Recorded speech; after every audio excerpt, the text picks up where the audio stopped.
જય હિન્દ। હું રેશમા પટેલ પૂજ્ય બાપુના ચરણોમાં વંદન કરું છું અને સાથે ગુજરાતની વેદના કહીશ કે વેદના તો જુઓ, નાનકડી 6 વર્ષની દીકરી વિદ્યા મંદિરમાં પીંખાય છે, બળાત્કાર જેવી વિકૃત માનસિકતાનો શિકાર બને છે અને ત્યારે વિડંબણા આપણી એ છે કે ભાજપના મંત્રી સંત્રી મૌન ધારણ કરીને બેઠા છે અને આજે પૂજ્ય બાપુના ચરણે ચાલવાના દોડ સાથે રોડ રસ્તાની સફાઈ કરવા નીકળ્યા છે। મારે એટલું જ કહેવાનું છે, રોડ રસ્તાની સફાઈ કરતા પહેલા વિકૃત માનસિકતાની સફાઈ કરો।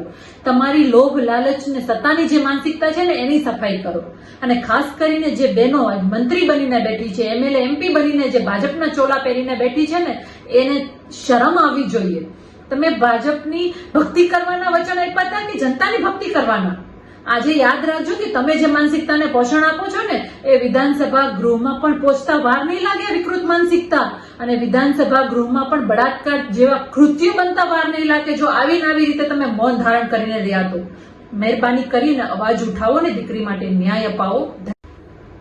જય હિન્દ। હું રેશમા પટેલ પૂજ્ય બાપુના ચરણોમાં વંદન કરું છું અને સાથે ગુજરાતની વેદના કહીશ કે વેદના તો જુઓ, નાનકડી 6 વર્ષની દીકરી વિદ્યા મંદિરમાં પીંખાય છે, બળાત્કાર જેવી વિકૃત માનસિકતાનો શિકાર બને છે અને ત્યારે વિડંબણા આપણી એ છે કે ભાજપના મંત્રી સંત્રી મૌન ધારણ કરીને બેઠા છે અને આજે પૂજ્ય બાપુના ચરણે ચાલવાના દોડ સાથે રોડ રસ્તાની સફાઈ કરવા નીકળ્યા છે। મારે એટલું જ કહેવાનું છે, રોડ રસ્તાની સફાઈ કરતા પહેલા વિકૃત માનસિકતાની સફાઈ કરો।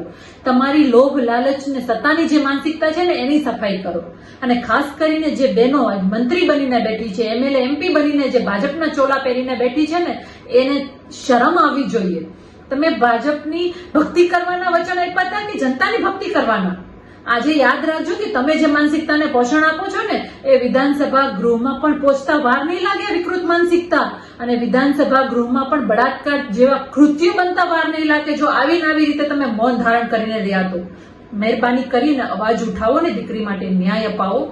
વૈષ્ણવજન તો તેને કહીએ જે પીડ પરા